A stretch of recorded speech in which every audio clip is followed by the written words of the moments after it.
కృష్ణాయ యాదవేంద్రాయ జ్ఞానముద్రాయ యోగినే నాథాయ రుక్మిణీశాయ నమో వేదాంతవేదినే కృష్ణం కమలపత్రాక్షం పుణ్యశ్రవణకీర్తనం వాసుదేవం జగద్యో నవమి నారాయణం విభుం వ్యాసం వసిష్ఠనప్తారం శక్తేః పౌత్రమకల్మషం పరాశరాత్మజం వందే సుకృతాతంతపోనిధిం వ్యాసాయ విష్ణురూపాయ వ్యాసరూపాయ విష్ణవే నమో వై బ్రహ్మనిధయే వాసిష్ఠాయ నమో నమః యం ప్రవ్రజంతమనుపేతమపేతకృత్యం ద్వైపాయనో విరహకాతర ఆజుహావ పుత్రేతి తన్మయతయా తరవోభినేదుః తం సభూతహృదయం మునిమానతోస్మి శ్రీసుఖబ్రహ్మణే నమః కన్యాభరణి సంజాతం వాధూలకులభూషణం శ్రీరంగార్య గురోః పుత్రం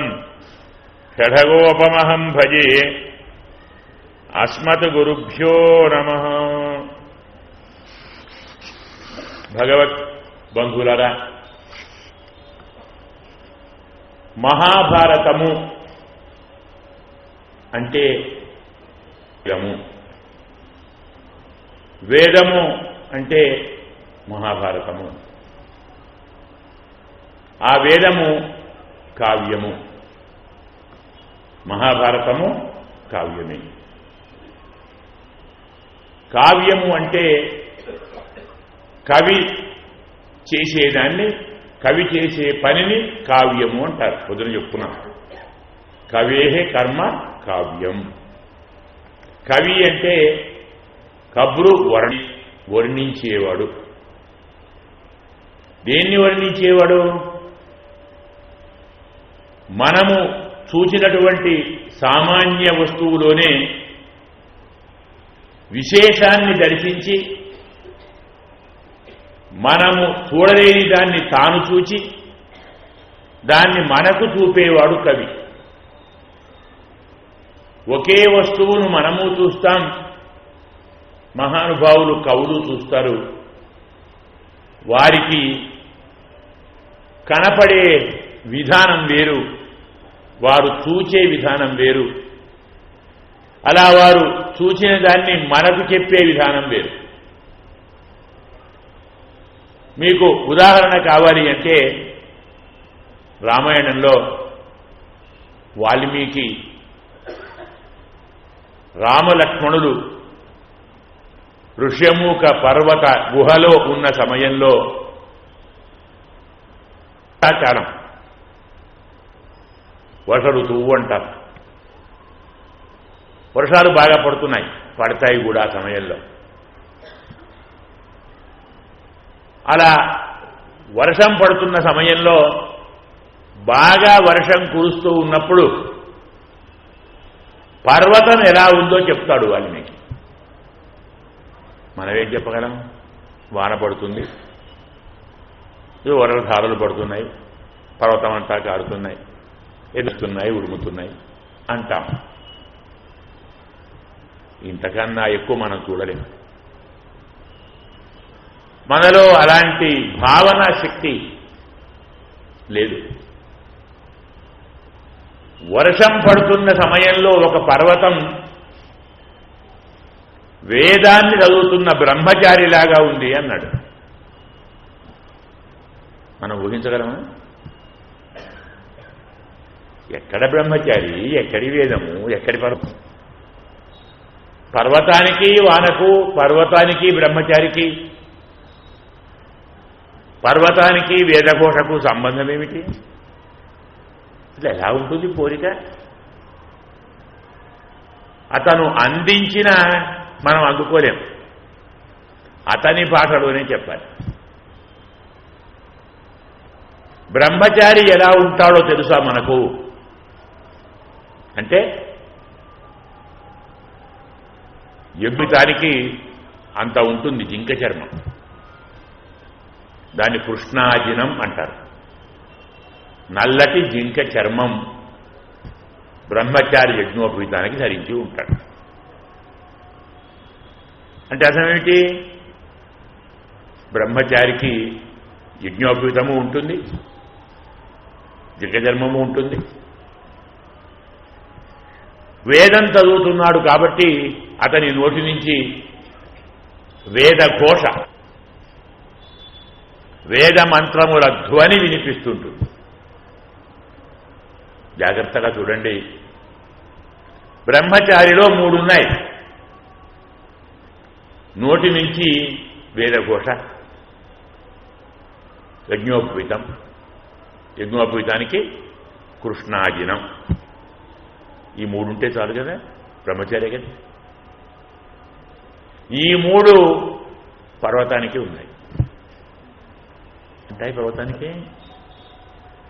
వర్షాకాలం కాబట్టి పర్వతం పైన మేఘం ఉంటుంది కదా, మేఘం నల్లగా ఉండదా? ఉంటుందే. అదే కృష్ణాజినం. మేఘ కృష్ణాజినధరా,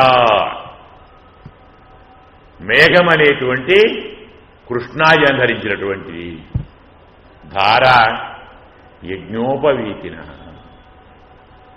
పర్వతం వర్షధారలు ఉంటాయి కదా, అవి చల్లగానే ఉంటాయి కదా, అది యజ్ఞోపవీతము.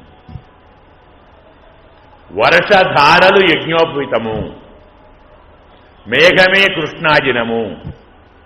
మారుత ఆపూరిత గుహా, గాలి బాగా వీచి పర్వత గుహలోకి వెళ్ళి మళ్ళీ బయటికి వస్తున్నప్పుడు ధ్వని వస్తుంది, ప్రతిధ్వని.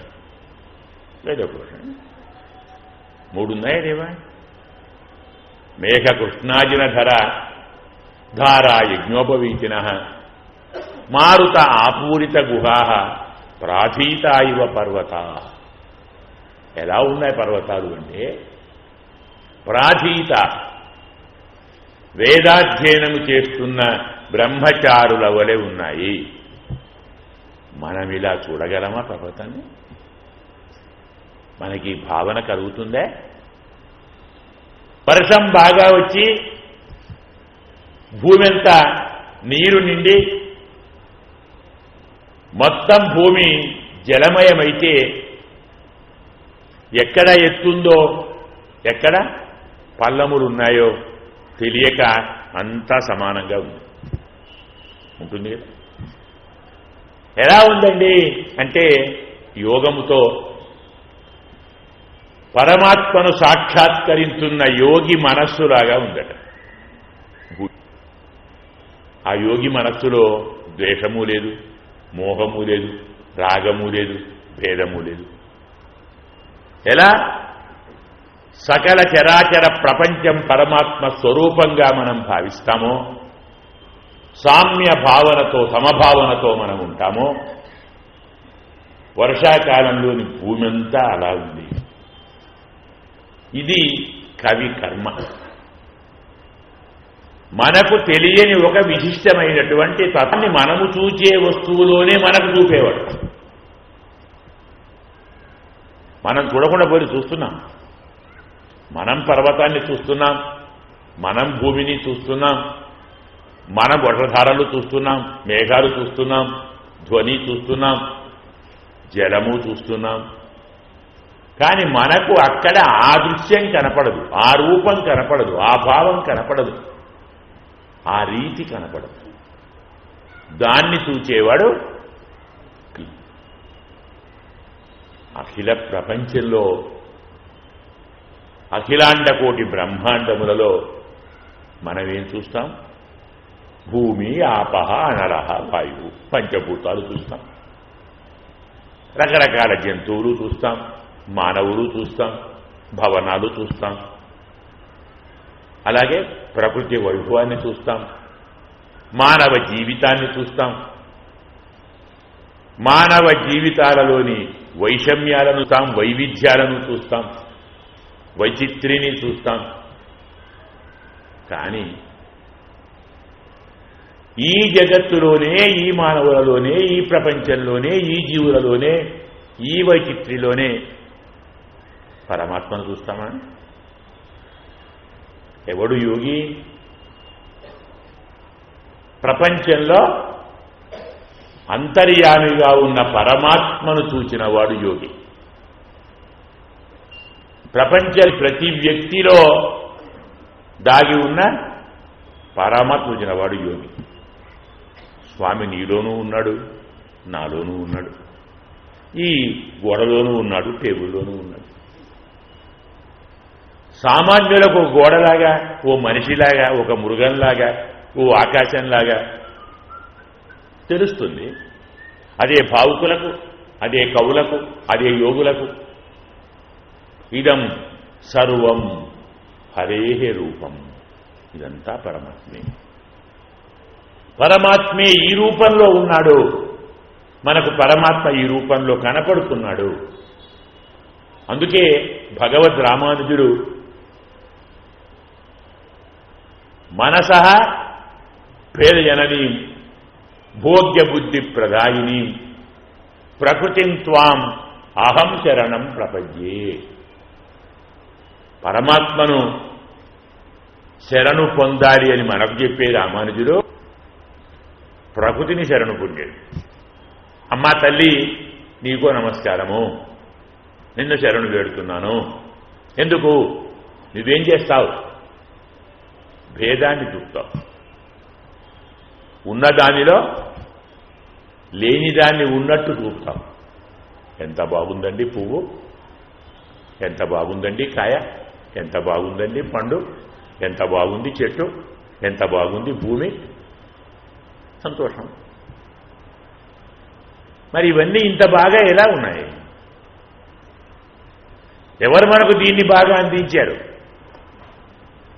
ఒక అందమైన కుండను చూచి ఈ కుండ చాలా బాగుంది అన్నవాడు బుద్ధిమంతుడా? ఇంత చక్కని కుండను చేసినవాడు ఎంత గొప్పవాడో అన్నవాడు బుద్ధిమంతుడా? కొద్దిగా ఆలోచించాలి కదా. కుండ బాగుంది, రంగులు బాగున్నాయి, చిత్రం బాగుంది, మనసును ఆకర్షించింది.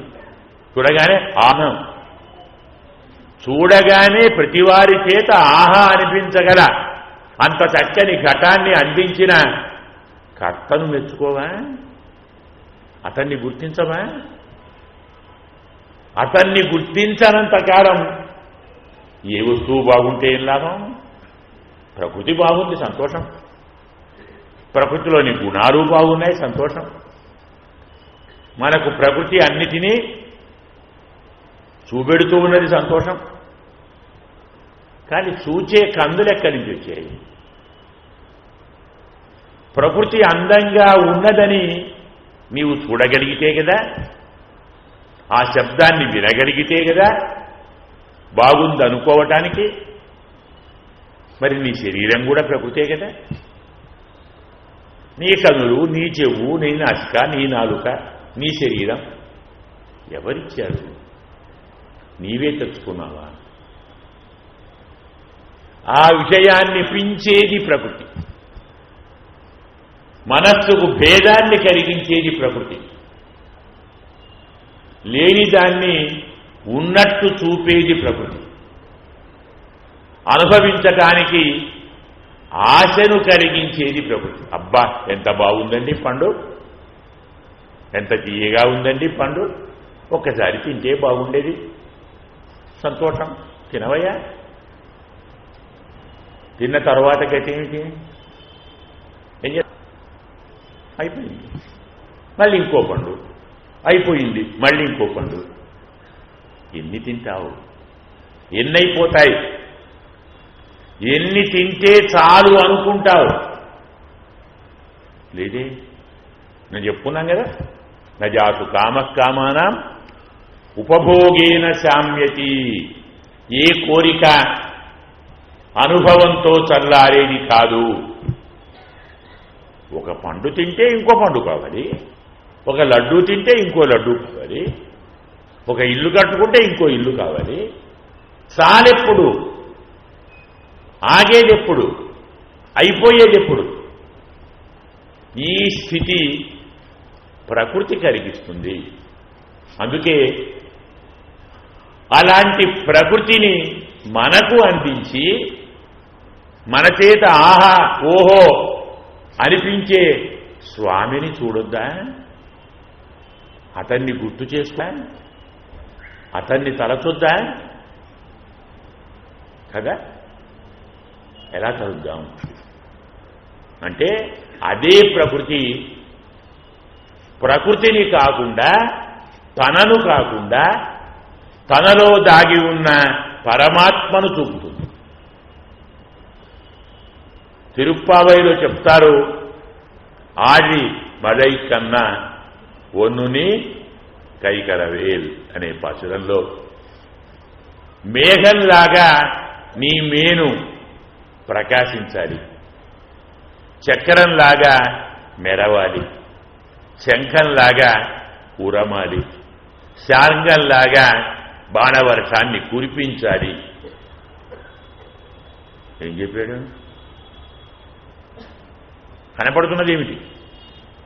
నల్లని మబ్బు కనపడుతున్నది, మబ్బులో మెరుపు కనపడుతున్నది, ఉరుము వినపడుతున్నది, వర్షధారలు కురుస్తున్నాయి. ఈ దృశ్యాన్ని చూచి అబ్బా మబ్బెంత బాగుంది, మెరుపెంత బాగుంది, ఉరుమెంత బాగుంది, వానెంత బాగుంది మనం అంటాం. అమ్మేముంది, ఆహా ఈ మబ్బు మా స్వామి శరీరంలా ఉంది, ఈ ఉరుము మా స్వామి శంఖంలాగా ధ్వనిస్తుంది, ఈ మెరుపు మా స్వామి చక్రంలాగా ప్రకాశిస్తుంది, ఈ వర్షం మా స్వామి బాణాల్లాగా కురుస్తుంది. ప్రకృతిలో ఏం చూడాలి? ప్రకృతిలో పరమాత్మను చూడాలి, పరమాత్మ గుణాలను చూడాలి, పరమాత్మ స్వరూపాన్ని చూడాలి, పరమాత్మ యొక్క స్వభావాన్ని చూడాలి. అది ప్రకృతి చూపాలి, మనము చూడము, మనము చూపలేము. అలా చూపగలవారే జ్ఞాన విజ్ఞాన తాత్మా అంట, వారినే కవి అంట. ఆ కవి యొక్క కర్మనే కావ్యం అంట.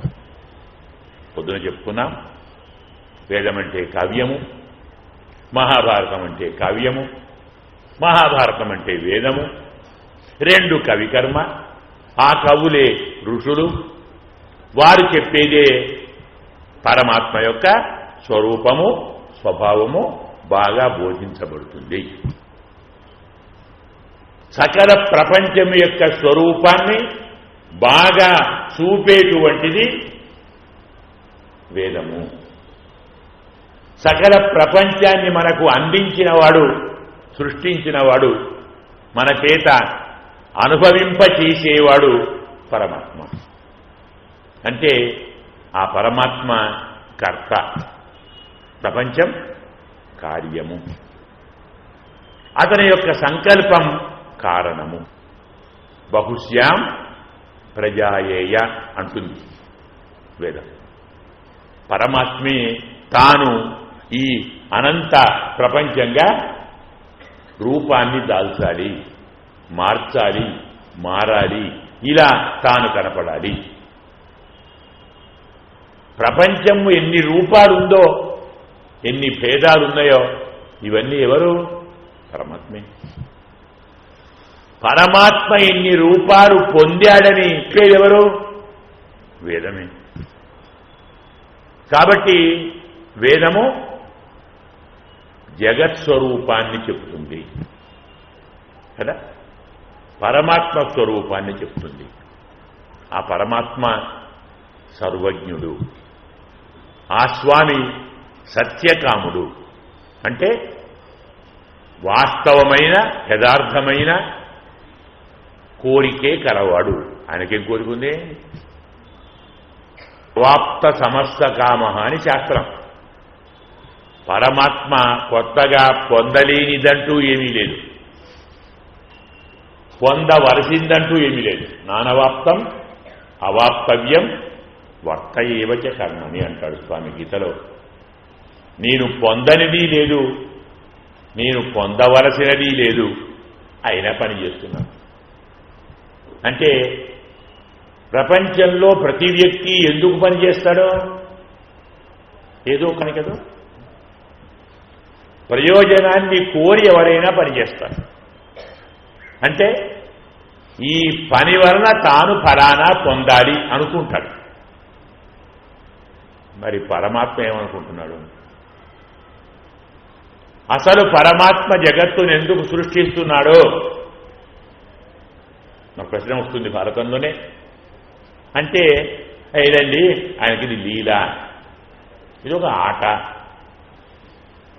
క్రీడా. భగవాన్ సర్వం సృజతి అవతి అర్తిచ. ఈ పరమాత్మ క్రీడ కోసం సకల జగత్తును సృష్టిస్తాడు, సకల జగత్తును రక్షిస్తాడు, సకల జగత్తును సంహరిస్తాడు. సమాధానం బాగానే ఉందేమో, కానీ కొంచెం ఆలోచిస్తే అంత బాగున్నట్టు అనిపించదు అంటాడు. పరీక్షిస్తే అడుగుతాడు సుఖయోగీంద్రుడు, అయ్యా ఆ సమాధానం కుదరదేమో. ఎందుకంటే క్రీడ అంటే ఏమిటి అర్థం? ఆట అంటే ఏమిటి? వినోదాన్ని అందించేది కదా. ఆట దేనికోసం? వినోదం కోసం. వినోదాన్ని పొందాలనుకున్నవాడు ఆడతాడు, వినోదాన్ని పొందించాలనుకునేవాడు ఆడతాడు. ఈ రెండు కోరికలే.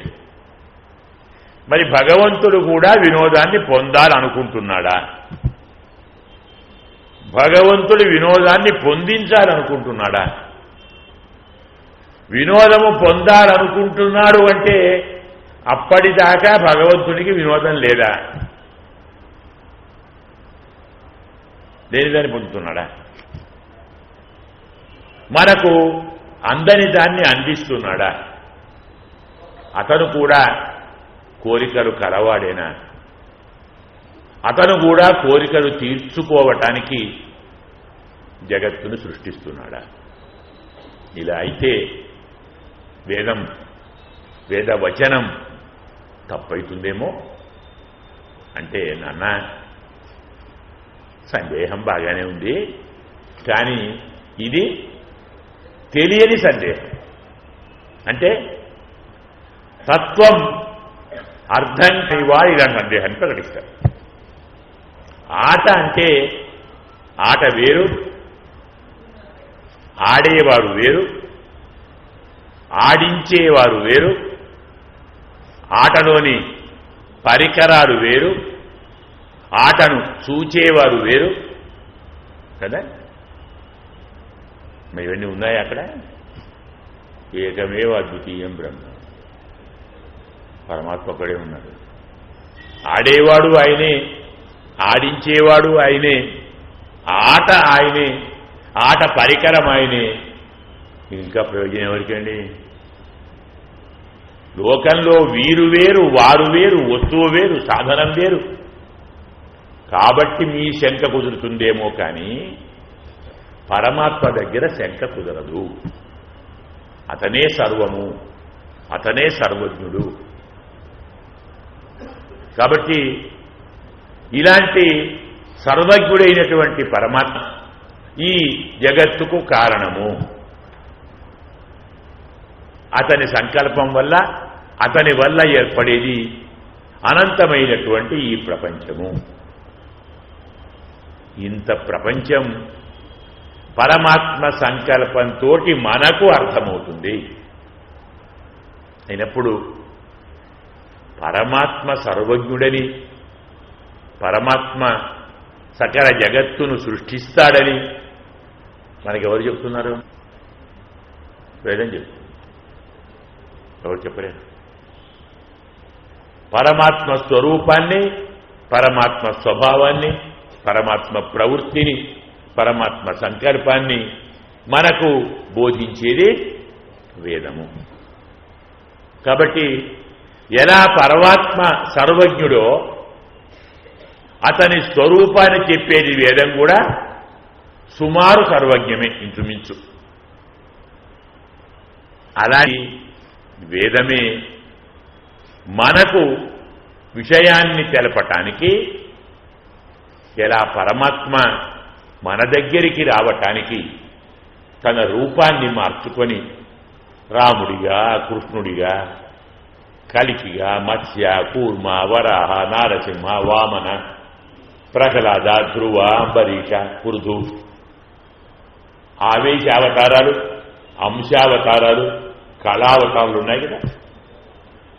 ఎలా రూపాన్ని మార్చుకొని మనలో ఒకరిగా ఉండి, మనతో ఉండి, మనకై ఉండి, మనకు చెప్పి, మనతో చేయించి, తాను చేసి, మనకు చూపి, ఎలా తన తత్వాన్ని బోధించి మనకున్నటువంటి సాంసారిక వ్యామోహాన్ని పరమాత్మ తొలగిస్తాడో బాగా తెలుసుకోవాలి. సర్వజ్ఞుడైన పరమాత్మ, సత్యకాముడైన పరమాత్మ, సత్య సంకల్పుడైన పరమాత్మ జగత్తును తాను సృష్టించి అందులో సృష్టించబడ్డ మనందరినీ సాంసారిక వ్యామోహాన్ని తొలగించటానికి తాను కూడా మనలో ఒకడై ఒకనిగా రూపు మార్చుకొని, రంగు మార్చుకొని, పేరు మార్చుకొని అవతారము అంటాం. స్వామిని ఏమంటాం? అవతారము అంటే ఏమర్థం?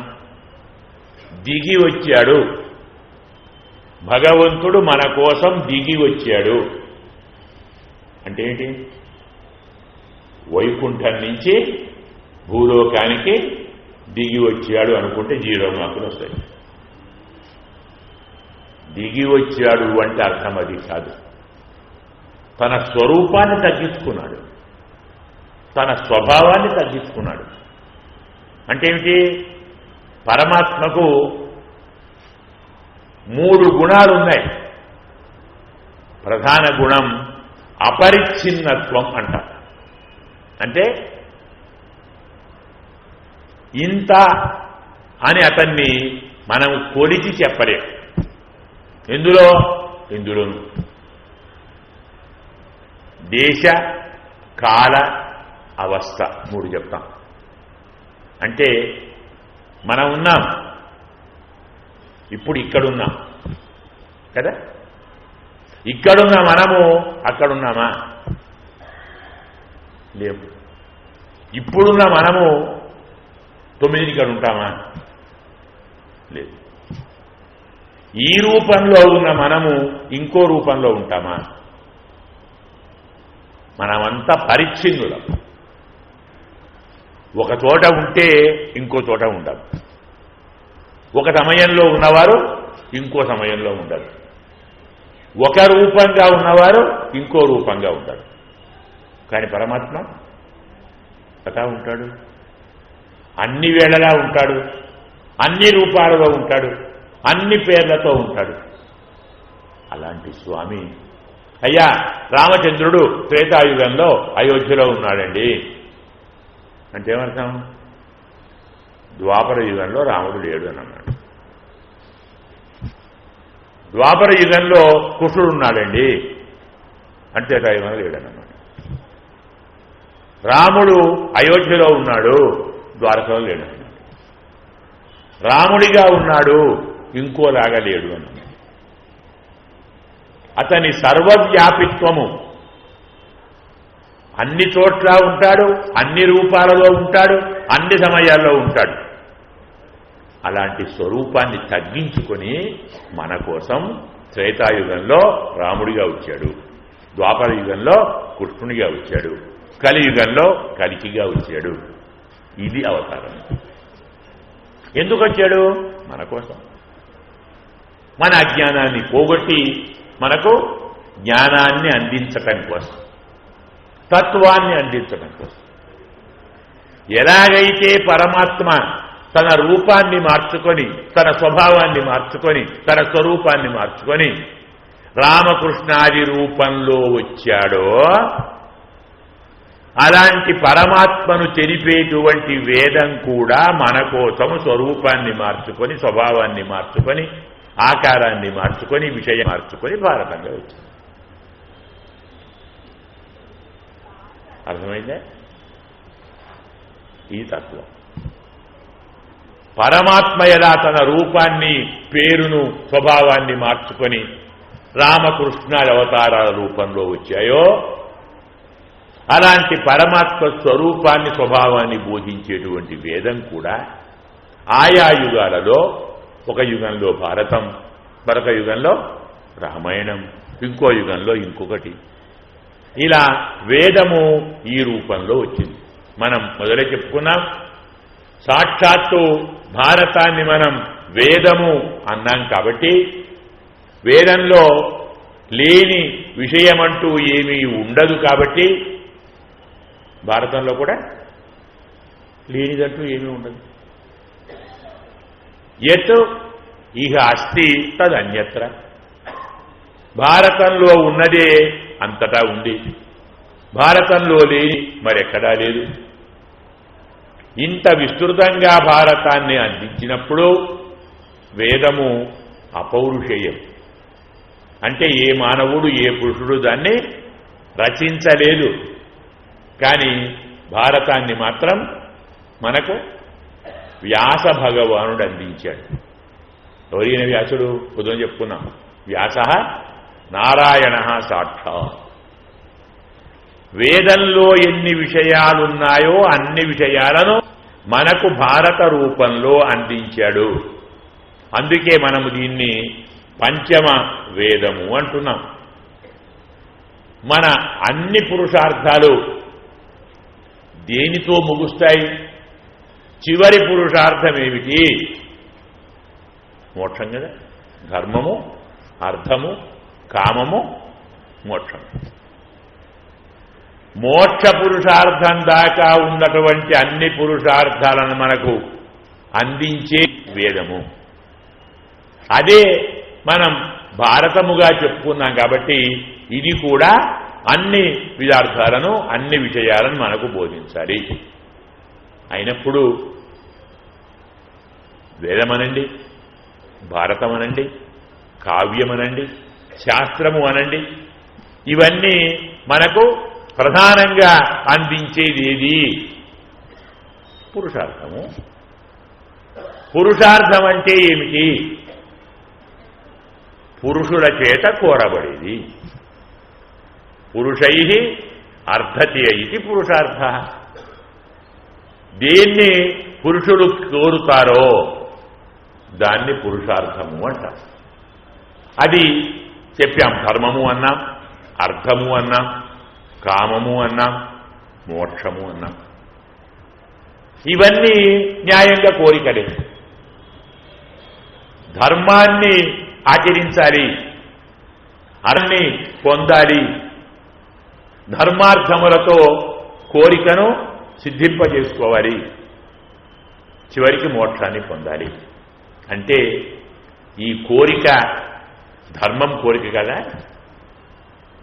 నేను ధర్మంగా ప్రవర్తించాలి, నేను ధర్మాన్ని ఆచరించాలి, నేను ధర్మాన్ని ప్రబోధించాలి, నేను ధర్మాన్ని ప్రచారం చేయాలి, ఇవన్నీ కోరికలు కదా. అందుకే రామాయణం చెప్తుంది, రాముడు అంటాడు, ఒక్క ధర్మం చాలురా నాన్న, అర్థకామాలతో మనకు పని లేదు. ధర్మార్థ కామా ఖలు తాతలోకే సమీక్షితా ధర్మఫలోదయీ ఏ తత్ర సర్వేషు అసన్నివిష్టా.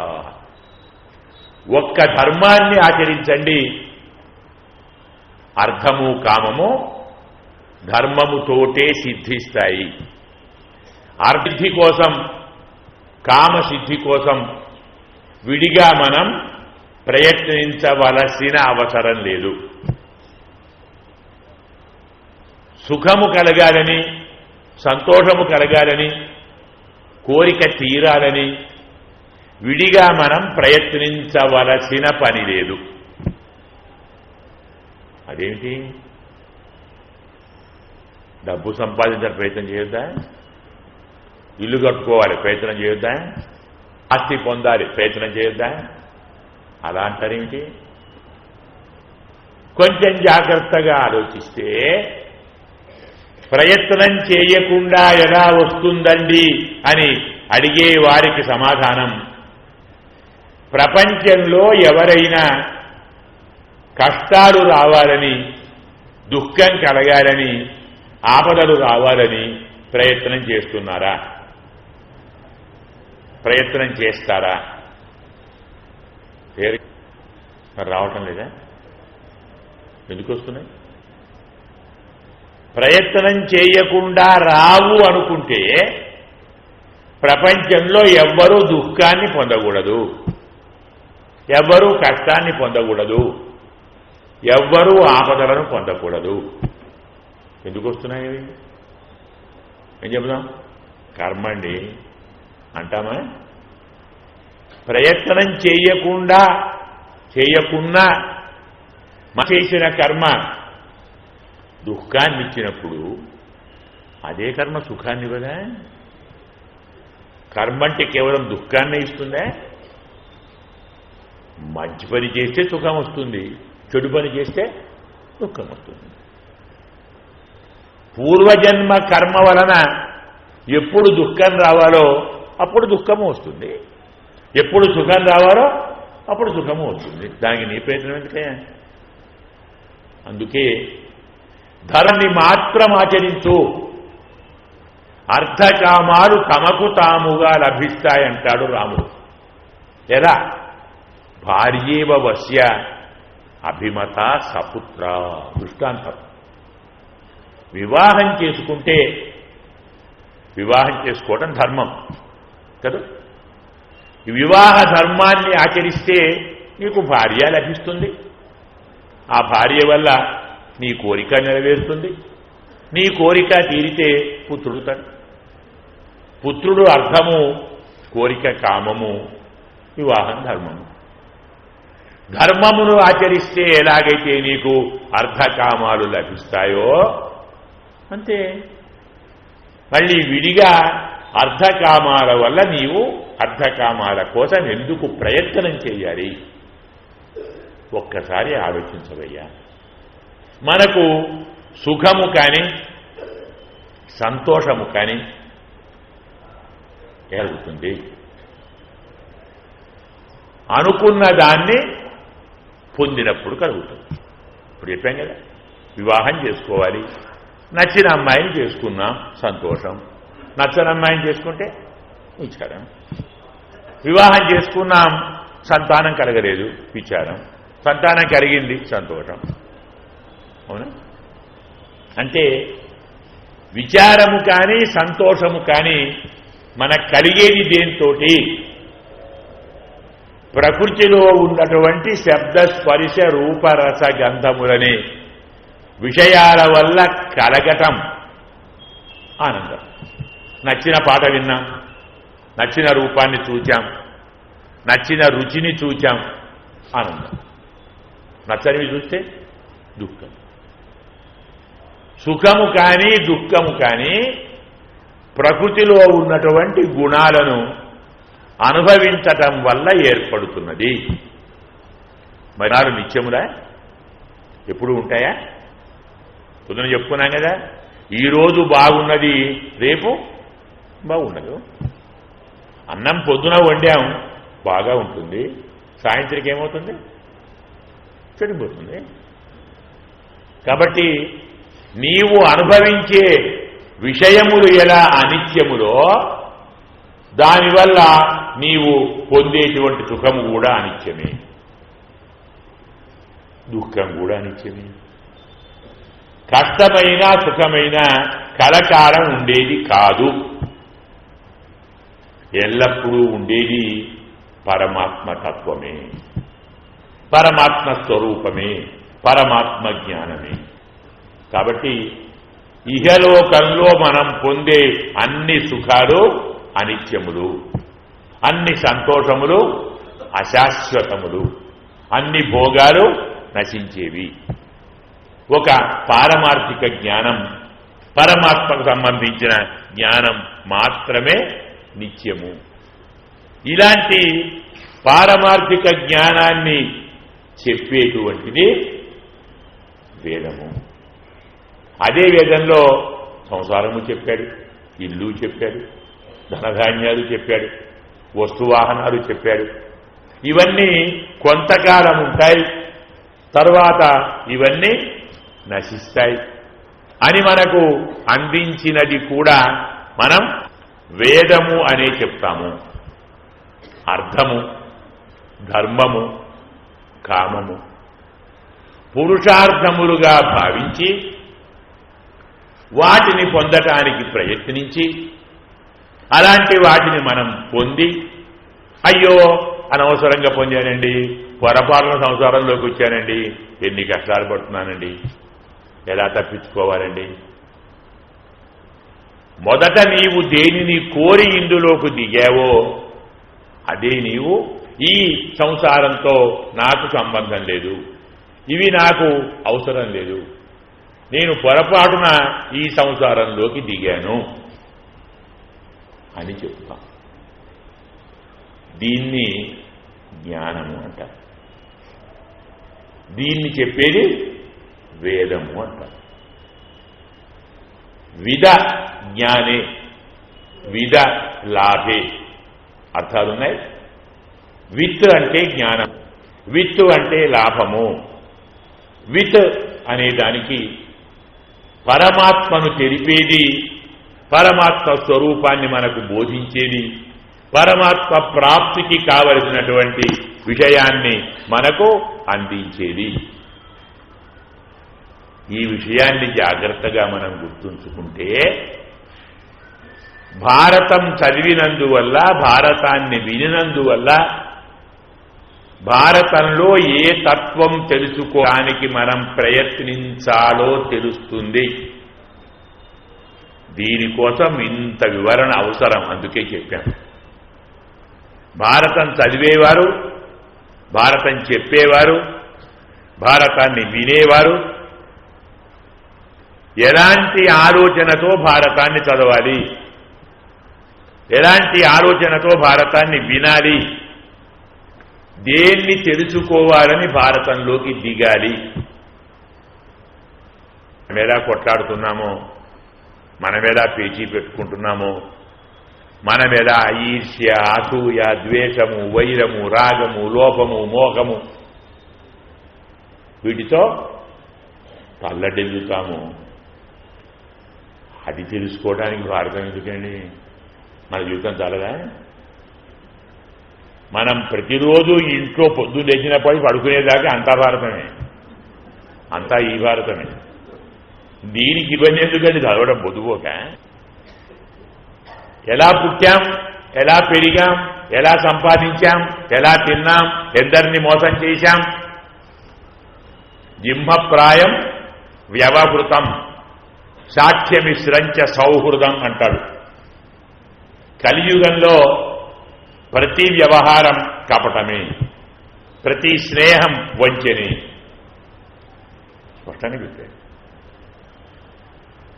ఈ లోకంలో మనము చేయని వంచన, మనకు తెలియని, మనము నేర్చుకోని ద్వేషము, మనము పొందని మోసము, మనము చేయని హింస కొత్తగా భారతంలో ఉంది. దానికోసం భారతం ఎందుకండి పొద్దుపోక?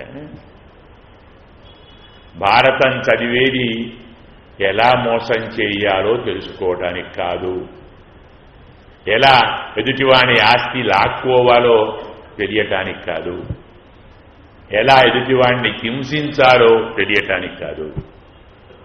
మరి ఎందుకు? ఇవన్నీ ఎలా మానాలి? హింస ఎలా మానాలి? ద్వేషం ఎలా మానాలి? మోసం ఎలా మానాలి? వైరం ఎలా మానాలి? సర్వలోక హితం ఎలా కలిగించాలి? జగత్ కళ్యాణాన్ని ఎలా చేకూర్చాలి? అందులో మనమెలా పాత్రధారులం కావాలి? 10 మంది బాగుండటానికి ఎలా మనం ప్రయత్నం చేయాలి? 10 మందిని బాగు చేయటానికి ఎలా ప్రయత్నం చేయాలి? ఆ కశ్చిత్ దుఃఖభాగ్ భవేత్. సర్వేన సుఖినస్సంతు సర్వే సంతు నిరామయాః, సర్వే భద్రాణి పశ్యంతు మా కశ్చిత్ దుఃఖభాగ్ భవేత్. అందరూ సంతోషంతో ఉండాలి, అందరూ ఆరోగ్యంతో ఉండాలి, అందరికీ శుభం కలగాలి, ఏ ఒక్కడూ బాధపడవద్దు. ఈ తత్వం చెప్పటానికి భారతం అవతరించినది. అంతే. మోసాలు, ద్వేషాలు, రాగాలు అంటే అలాంటి అన్నది అవే ఉన్నాయి కదండి. భారతం మొత్తం అవే ఉన్నాయి కదా. అవే ఉన్నప్పుడు వాటిని మనం ఎలా లేదనుకోవాలి? అవి ఎందుకు చెప్పాడు? వదిలిపెట్టడానికి చెప్పాడు. దుర్యోధనుడిలా ప్రవర్తించకు, రావణాసురునిలా ప్రవర్తించకు, శకునిలా ప్రవర్తించకు, ధర్మరాజులా ప్రవర్తించు, కృష్ణ పరమాత్మలా ప్రవర్తించు, అర్జునుడిలా ప్రవర్తించు. ఇదం కర్తవ్యం, ఇదం నా కర్తవ్యం. ఇలా చెయ్యాలి, ఇలా మానాలి. ఇలా నీవు ప్రవర్తించకు. వ్యతిరేక ముఖంతో, అన్వయ ముఖంతో మనకు భారతాన్ని వివరించాడు. అయినప్పుడు మనం భారతాన్ని జాగ్రత్తగా తెలుసుకోవాలి అనుకున్నప్పుడు ఏ భావంతో తెలుసుకోవాలి? వ్యాస భగవానుడు భారతం ఎందుకు చదవాలో, భారతాన్ని ఎందుకు రాశాడో, భారతంలో ఏమేమి ఉన్నాయో అతను కంఠతః చెప్పాడు. ప్రారంభ శ్లోకం ధర్మే మతి భవతు వహ తతోత్థితానాం సహి ఏక ఏవ పరలోకగతస్య బంధువు. చాలా విస్పష్టంగా చెప్పాడు వ్యాసుడు. ఎందుకు భారతాన్ని రాస్తున్నాను? భారతాన్ని చదివే మీరు, మీ బుద్ధి ఎక్కడుండాలి? ధర్మే మతిర్భవతు వహ. మీ అందరి బుద్ధి ధర్మంలోనే ప్రవర్తించాలి, ధర్మంలోనే ఉండాలి. ధార్మిక బుద్ధి మీకు కలగాలి. మీ బుద్ధి పక్కదారిలోకి పోవద్దు. ఎందుకు? సహి ఏక ఏవ పరలోకగతస్య బంధువు. ఇక్కడ ఉన్నప్పుడు ఎవరెవరు మీ వెంట ఉంటారో, ఎవరెవరు మీకు తోడు ఉంటారు, ఎవరెవరు మీకు సాయం చేస్తారు అని కాదు. మనం ఏం చూడాలి? అక్కడికి పోతున్నప్పుడు మనతో మన వెంట ఎవరు వస్తారు కదా. ఇక్కడ ఉన్నప్పుడు మిత్రులు ఉంటారు, భార్య ఉంటుంది, పిల్లలు ఉంటారు, బంధువులు ఉంటారు, లోకమంతా ఉంటుంది. ఈ శరీరాన్ని విడిచి పరలోకానికి పోతున్నప్పుడు మీ వెంట వచ్చేది ఎవరు? భార్య వస్తుందా? పుత్రులు వస్తారా? బంధువులు వస్తారా? మిత్రులు వస్తారా? పోనీ మీరు సంపాదించిన లక్షల కోట్లు వస్తాయా? మీ వెంట వచ్చేది ఒక్క ధర్మమే. మీరు చేసిన ధర్మం మాత్రమే మీ వెంట వస్తుంది. అది మిమ్మలను ఇక్కడ వదిలిపెట్టదు, అక్కడ వదిలిపెట్టదు. ఇక్కడ మాత్రమే మీ వెంట ఉండేది భార్యా పిల్లలు, బంధువులు, మిత్రులు. అక్కడికి వీళ్ళు రాదు. భార్యా పిల్లలు, బంధువులు, మిత్రులు కూడా మీరు చేసిన ధర్మాన్ని బట్టే వస్తారు. మొదలు చెప్పుకున్నాం కదా, ధర్మమే భార్యనిస్తుంది, ధర్మమే పుత్రులనిస్తుంది, ధర్మమే మిత్రులనిస్తుంది, ధర్మమే సంపదిస్తుంది. ఆ ధర్మ పరలోకాన్ని. ఈ లోకంలో ధర్మమే ఉంటుంది, పరలోకంలో ధర్మమే ఉంటుంది. యావత్ విత్తోపార్జన సక్త తావత్ నిజ పరివారో రక్త. ఏం చెప్పాడు శంకరాచార్యుడు? నీవు ఎంతవరకు డబ్బు సంపాదిస్తూ ఉన్నావో, అబ్బా మావారు బంగారు కొండండి, ఎప్పుడు సంపాదిస్తూనే ఉంటాడు, అడిగినవన్నీ ఇస్తుంటాడు, అడగకున్నా తెచ్చిస్తుంటాడు. పొరపాటున సాయంకాలం రిటైర్ అయిపోయాడు ఉద్యోగం నుంచి.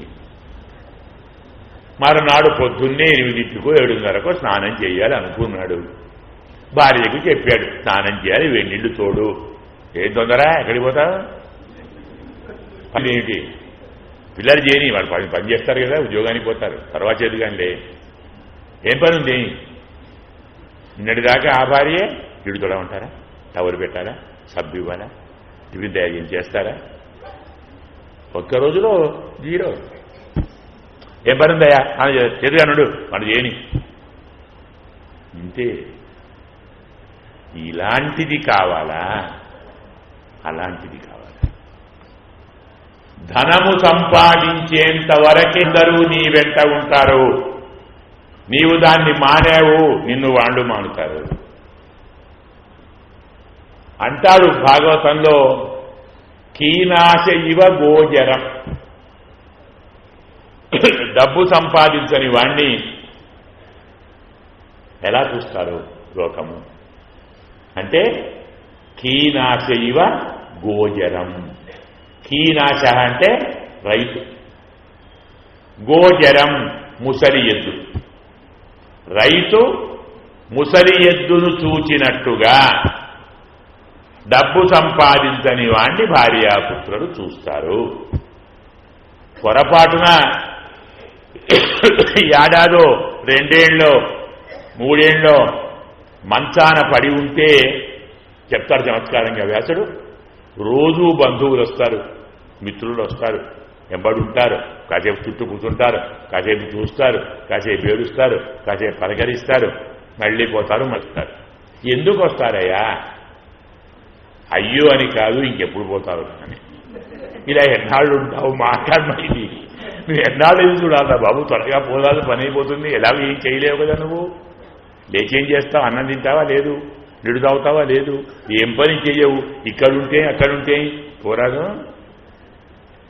ఇలాంటి వాళ్ళు కావాలా? ఇలాంటి వారి కోసం ప్రయత్నించాలా? దీన్ని కోరాలా? దీన్ని కోర. ఇక్కడ ఉన్నా అక్కడ ఉన్నా నేనున్నానని వెంట ఉండి ఏది నిన్ను కాపాడుతుందో దానికోసం ప్రయత్నించు. అది ధర్మము మాత్రమే. అందుకే వ్యాసుడు చాలా స్పష్టంగా చెప్పాడు, ధర్మే మతిర్భవతు వహ సతత ఉత్థితానాం. నిరంతరం మీ అందరి బుద్ధి ధర్మంలోనే ఉండాలి. ఎందుకు? సహి ఏక ఏవ పరలోకస్య బంధువు. పరలోకానికి వెళ్లే వారికి వెంట ఉండి బంధువులాగా ప్రవర్తించగలది ఒక్క ధర్మమే. నార్థాః స్త్రియః సునిపుణైరపి సేవ్యమానాః నైవ ఆప్తభావం ఉపయంతి నచ స్థిరత్వం. ధర్మము కాక అర్థకామములను ఎంత బాగా ఆశ్రయించినా, ఎంత బాగా సేవించినా అను స్థిరముగా ఉండదు. కామము ఆప్తం కాదు. అంటే ఎంత ప్రేమగా భార్యను భర్త సేవించినా, భర్తను భార్య సేవించినా, ప్రేమించినా, వారికి కావలసినవి వీరు, వీరికి కావలసినవి వారు అందించిన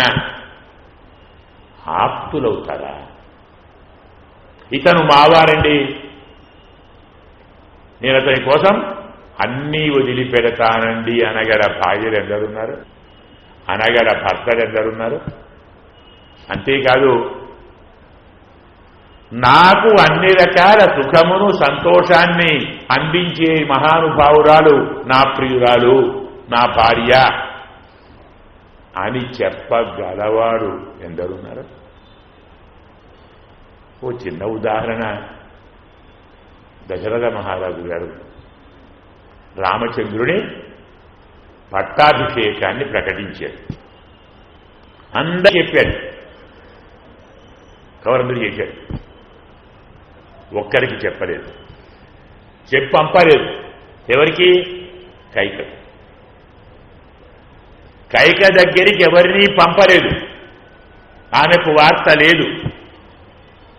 చెప్పకూడదనే కాదే, నేను స్వయంగా వెళ్ళి చెప్తాను.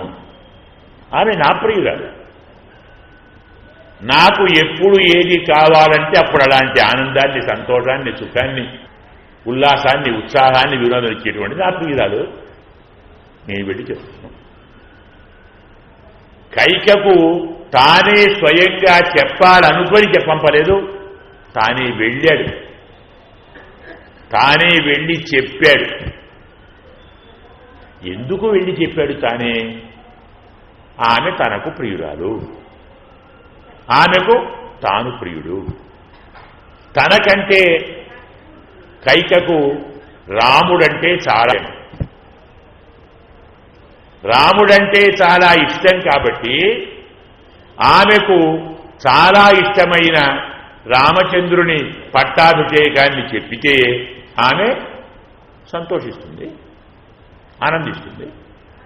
ప్రియురాలు సంతోషిస్తే ప్రియుడికి కలిగే లాభం తర్వాత ఆ లాభాన్ని కోరే వెళ్ళాడు.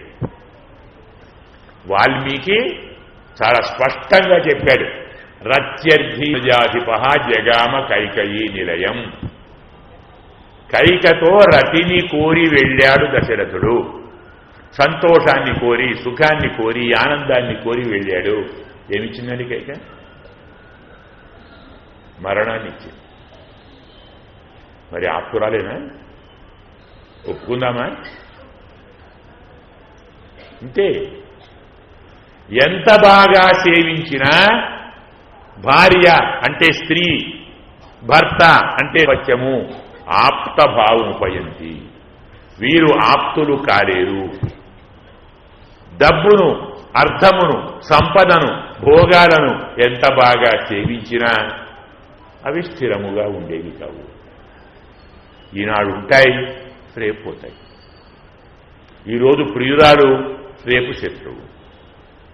ఈరోజు ఆనందము, రేపు దుఃఖము. ఇలా మాటిమాటికి మారిపోయేటువంటి అలాంటి దాన్ని ఆశ్రయిస్తారా? ధర్మాన్ని ఆశ్రయించండి. మీ అందరి బుద్ధి ధర్మంలోనే ప్రవర్తించేలా మీరు చెయ్యండి. ధర్మే మతిర్భవతు వహ సతత ఉత్థితానాం సహి ఏక ఏవ పరలోకగతస్య బంధువు. అంటే మన అందరి బుద్ధి ధర్మం మీదే ఉండాలి కదా. ఈ ధర్మము రెండు రకాలు చెప్పాం, ఇహలోక ధర్మము, పరలోక ధర్మం. అలాంటి మళ్ళీ మొదటికి పోతాం. ధర్మాన్ని బోధించేది వేదం. ఆ వేదం కూడా పొద్దున చెప్పుకున్నాం, పూర్వభాగమని, ఉత్తర భాగమని, బ్రహ్మ విచారమని, ధర్మ విచారమని. అంటే ఏమిటి? భగవంతుణ్ణి ఎలా ఆరాధించాలో వేదములోని పూర్వభాగం చెప్తుంది. ధర్మం. ఆరాధించబడే పరమాత్మ అంటే ఎలా ఉంటాడో వేదంలోని ఉత్తర భాగం చెప్తుంది. మొత్తము ధర్మమే. న్యాయంగా ధర్మం అంటే ఎవరండి? ఏచ వేదవిదో విప్రాహ ఏచ అధ్యాత్మవిదో జనా తే వదంతి మహాత్మానం కృష్ణం ధర్మం సనాతనం. ధర్మం అంటే పరమాత్మే. అలాగే రామో విగ్రహవాన్ ధర్మ. ధర్మం అంటే పరమాత్మ. ధ్రియతే ఇది ధర్మ, ధార్యతే ఇది ధర్మ. ధరించబడేది ధర్మం, ధరింపచేసేది ధర్మం. సకల చరాచర ప్రపంచాన్ని ధరించేవాడు పరమాత్మ, ధరింపచేసేవాడు పరమాత్మ. ధర్మం అంటే పరమాత్మ. ధర్మం అంటే భగవంతుడే. భగవంతుణ్ణి చెప్పేది ధర్మము, చెప్పబడేది ధర్మము. వాడు భగవంతుడు. ఇలాంటి ధర్మస్వరూపాన్ని మనకు బాగా బోధించినటువంటిది భారతం. మొదలు చెప్పుకున్నాం కదా, భారతాన్ని ధర్మం కోసమే చదవండి. ధర్మాన్ని తెలియటానికే భారతాన్ని వినండి. భారతాన్ని విని, భారతాన్ని చదివి ధర్మాన్ని అర్థం చేసుకోండి. అర్థం కదా? చాలా కష్టం. చాలా కష్టం కాబట్టే మరి కాస్త ముందరికి వెళదాం. భారతంలో విభాగాలకు ఏం పేరుందండి? రామాయణంలో కాండలు అంటాం కదా, భాగవతంలో స్కంధములు అంటాం,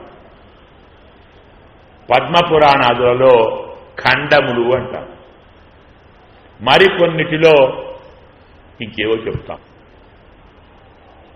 ఉద్యోతములు, ఆశ్వాసములు, రకరకాల పేర్లున్నాయి. కానీ ఇలాంటి పేరు భారతంలో ఉందా? భారతంలో ఉన్న భాగానికి పేరు పర్వ కదా. భారతం అంటే పర్వ. పర్వ అంటే ఏంటి? భారతంచ ఇక్షుదండంచ సారం పర్వణి పర్వణి. భారతంలో ప్రతి పర్వలో సారం ఉంది. చెరుకు గడలో ప్రతి పర్వలో సారం ఉంది. పర్వ అంటే గణుపు అంటాం. చెరుకు గడ ఉంటుంది కదా, దాంట్లో గణుపులు ఉంటాయి. ఒక్కొక్క కణుపును ఒక్కొక్క పర్వ అంటారు. చెరుకులో పర్వ ఉంది, భారతంలో పర్వ ఉంది. తక్కిన వాటిలో చెప్పని రీతిలో భారతంలో పర్వ అని పేరు చెప్పటంలో రహస్యమేమిటి? రహస్యం చాలా ఉంది. చెరుకులో రసం ఎంత బాగా ఉంటుంది, కానీ ఎప్పుడు మనకు అందుతుంది? ఒక మాట చెప్తాడు, ప్రపంచంలో అరటి పండు, చెరుకు, రేగి పండు, నువ్వు గింజలు మొదలు చెప్తున్నాం కదా. ప్రకృతి మనకు పరమాత్మ స్వరూపాన్ని చెప్తుంది, పరమాత్మ స్వభావాన్ని చెప్తాం అనుకున్నాం మనం. చెరుకులో రసం ఎక్కడుంటుంది? లోపల ఉంటుంది. అరటి పండులో లోపల ఉంటుంది. రేగి పండులో ఎక్కడుంటుంది? బయట ఉంటుంది. ఆలోచించండి. చెరకులో లోపల ఉంటుంది, రేగి పండులో బయట ఉంటుంది. నువ్వులలో బయట ఉంటుంది, లోపల. ఈ మూడు ముందర పెట్టుకుంటే చెప్తాడు వ్యాసుడు, బదరి ఇక్షు సంయోగ తిర బ్రహ్మస్వరూపక అంటాడు. రేగి పండు, చెరుకు గడ, నువ్వు, ఈ మూడు పరమాత్మ స్వరూపాన్ని చెప్తుంది.